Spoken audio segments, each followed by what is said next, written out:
नमस्कार, मैं नीतीश ठाकुर और आप देख रहे हैं कैपिटल टीवी बिहार। बिहार की राजनीति में एक बार फिर बड़ा खेल शुरू हो गया है, लेकिन इस बार मामला सिर्फ चुनाव या सीटों का नहीं, मामला है सोच का और सच्चाई का, और उस दोहरे चरित्र का जो आज की राजनीति का सबसे बड़ा सच बन चुका है। एक तरफ देश भर में घूम घूम कर बड़े बड़े मंचों से भाषण दिए जाते हैं, दलित, पिछड़े, वंचित, इनके नाम पर आंसू बहाए जाते हैं, सवाल पूछा जाता है आपकी जाति क्या है, सिस्टम पर आरोप लगाया जाता है कि यहां सिर्फ ऊंची जातियों का कब्जा हो रखा है। लेकिन जब खुद का मौका आता है, जब अपने ही घर को सजाने की बारी आती है, तब वही लोग, वही पार्टियां और वही नेता बिल्कुल उल्टा रास्ता चुन लेते हैं। बिहार में करारी हार के बाद कांग्रेस अब दोबारा खड़े होने की बातें कर रही है। संगठन को मजबूत करने के नाम पर 53 जिला अध्यक्षों की नई लिस्ट जारी की गई है। इस फैसले पर मोहर लगी है मल्लिकार्जुन खड़गे की, और कहा जा रहा है कि यह कांग्रेस का नया चेहरा है। लेकिन सवाल यह है, क्या यह सच में नया चेहरा है या फिर वही पुरानी राजनीति नया पैकेज बना करके परोसी जा रही है? क्योंकि अगर आप इस लिस्ट को ध्यान से देखेंगे तो आपको दिखेगा कि जिनके लिए सबसे ज्यादा आवाज राहुल गांधी उठाया करते थे, चीख चीख करके बोला करते थे, वो पीछे हैं, और जिनके खिलाफ वो सबसे ज्यादा बयान दिया करते थे, अगड़े समाज की मैं बात कर रहा हूं, वो आगे है। और यहीं पर सबसे बड़ा सवाल खड़ा होता है राहुल गांधी पर। राहुल गांधी देश विदेश में जाकर कहते हैं दलितों को मौका नहीं मिल रहा है, पिछड़ों को दबाया जा रहा है। लेकिन बिहार में जब उनकी ही अपनी पार्टी को मौका मिला, तब आखिर किसे आगे बढ़ाया गया? क्या यह वही राजनीति है जो मंच से दिखाई जाती है, या फिर ये वही सच्चाई है जो फाइलों में छिपी रहती है? आज हम आपको सिर्फ खबर नहीं दिखाएंगे, बल्कि उस सियासी सच से भी पर्दा उठाएंगे जहां बातें कुछ और होती है और फैसले कुछ और लिए जाते हैं।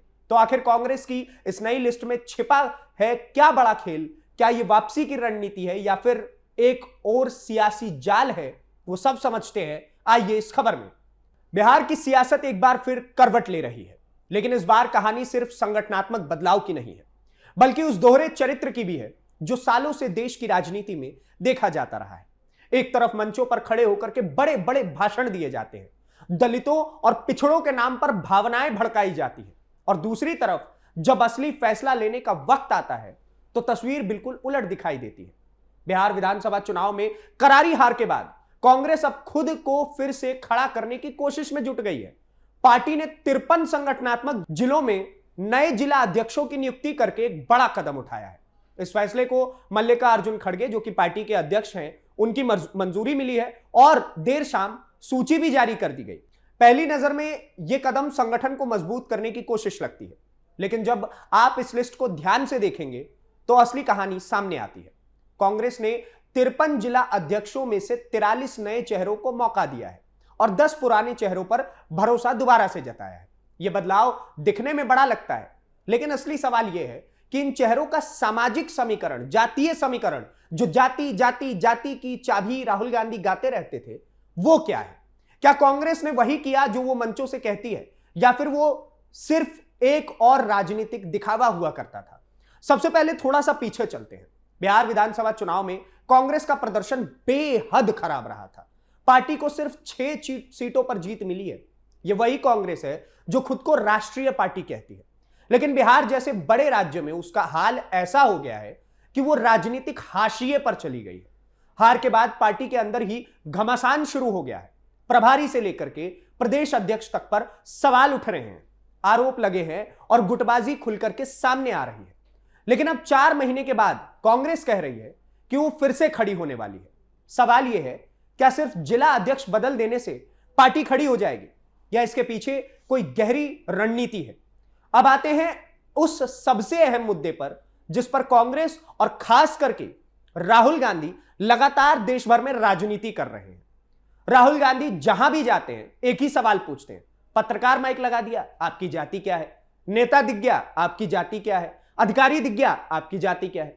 वो कहते हैं कि दलितों को मौका ही नहीं मिल रहा है, पिछड़ों को दबाया जा रहा है, सिस्टम में ऊंची जातियों का कब्जा है। लेकिन जब खुद उन्हीं की पार्टी को मौका मिला बिहार में जिला अध्यक्ष बनाने का, तब क्या हुआ? कांग्रेस की इस लिस्ट को देखें तो साफ दिखता है कि पार्टी ने सबसे ज्यादा भरोसा ब्राह्मण और यादव समुदाय पर जताया है। 53 में से 10 जिला अध्यक्ष ब्राह्मण हैं और 10 यादव समाज से बनाए गए हैं। इसके अलावा 7 मुस्लिम, 7 दलित और 7 भूमिहार और 5 राजपूत नेताओं को जिम्मेदारी दी गई है। यानी कि कुल मिलाकर के लगभग 22 जिला अध्यक्ष अपर कास्ट से आते हैं कांग्रेस के। अब जरा ठहर कर सोचिए, राहुल गांधी कहते हैं कि दलितों को मौका नहीं मिल रहा है, लेकिन यहां 53 में से सिर्फ 7 जिला अध्यक्ष उनके यहां पे दलित समाज से है, यानी लगभग मात्र 13%। क्या यही राहुल गांधी का न्याय है? क्या यही वो सामाजिक न्याय है जिसकी बात राहुल गांधी करते रहते हैं? और दूसरी तरफ सवर्णों को देखिए, ब्राह्मण, भूमिहार, राजपूत, इन सबको मिलाकर बड़ी संख्या में प्रतिनिधित्व दिया गया है। यानी कांग्रेस खुद उसी ऊंची जाति के वर्चस्व को बढ़ावा दे रही है जिसके खिलाफ वो दिन रात भाषण देती है। यहां सबसे बड़ा सवाल यही खड़ा होता है, क्या राहुल गांधी सिर्फ राजनीति के लिए जाति की बात करते हैं? क्या यह सिर्फ एक नैरेटिव है जिससे वोट हासिल किया जा सके? क्योंकि जब असली मौका आया, जब संगठन खड़ा करने की जिम्मेदारी आई, तब कांग्रेस ने वही पुराना फॉर्मूला अपनाया, सवर्ण प्लस यादव समीकरण। अब यादवों की बात करते हैं।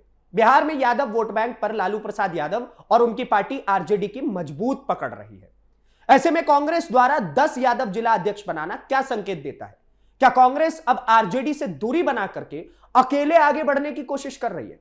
क्या यह एक तरह का राजनीतिक संदेश है कि अब वो वोट यादव जो वोट बैंक हुआ करता था, वो आरजेडी के यादव वोट बैंक में सेंध लगाना चाहते हैं? अगर ऐसा है तो यह महागठबंधन के अंदर एक नई खींचतान की शुरुआत है।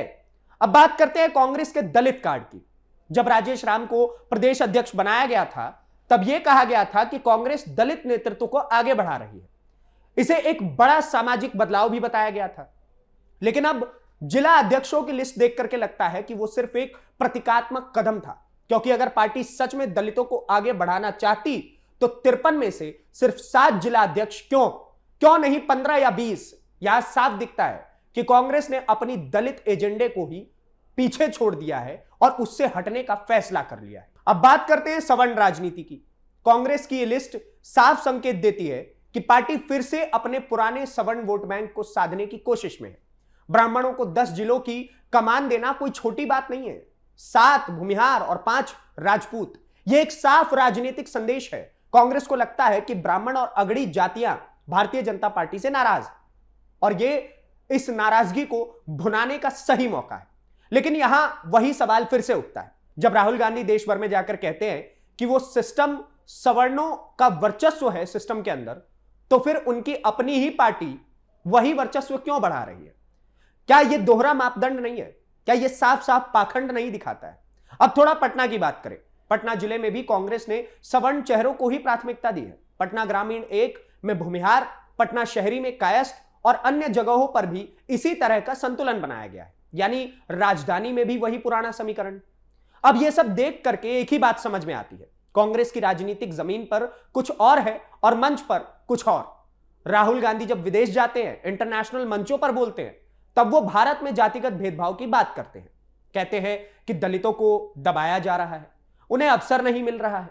लेकिन जब अपनी पार्टी के अंदर अवसर देने की बारी आती है, तब वही दलित पीछे रह जाते हैं और सवर्णों को आगे लाया जाता है। यह सिर्फ विरोधाभास नहीं है, यह एक तरह का राजनीतिक छल भी है।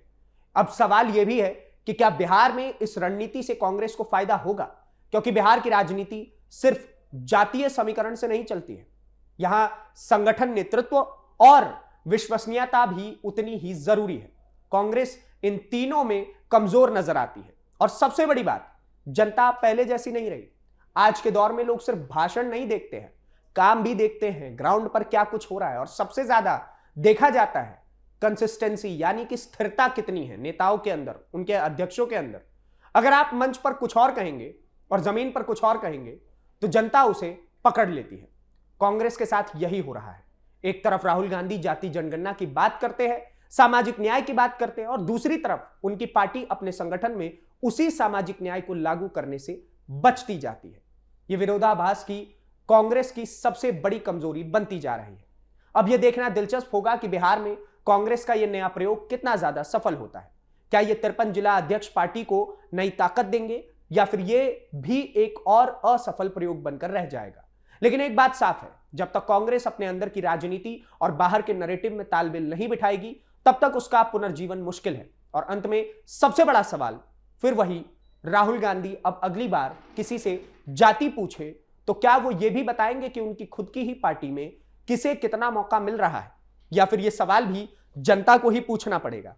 अब देखिए, ये वही राहुल गांधी है जो पत्रकार उनके सामने माइक लेकर के आते हैं और उनके जितने भी जो साथी गठबंधन दल हैं, आप अखिलेश यादव ले लीजिए, उनके सामने पत्रकार माइक लेकर के आता है, जाति पूछ लेते हैं, अधिकारी दिख जाता है, जाति पूछ लेते हैं, नेता दिख जाता है, जाति पूछ लेते हैं। 24 घंटे जाति जाति जाति चलती रहती है। लेकिन आज जब बिहार के अंदर खुद जिला अध्यक्षों को मौका देने का समय आया तो उन्होंने उनकी जाति नहीं पूछी, उसमें सबसे ज्यादा सवर्णों को मौका दिया। इसका अर्थ यह बनता है कि राहुल गांधी जनता को, वोट बैंक को ठगने का काम लगातार करते रहे हैं। अब चाहे वो बिहार राज्य हो, उत्तर प्रदेश हो, देश का कोई भी राज्य हो, हर जगह पर ठगने का ही काम चल रहा है। आप क्या सोचते हैं इस पूरी खबर को लेकर के? हमें कमेंट बॉक्स में जरूर बताएं और इस प्रकार की वीडियोस को देखने के लिए कैपिटल टीवी बिहार को सब्सक्राइब करें। धन्यवाद, नमस्कार, जय हिंद, जय बिहार।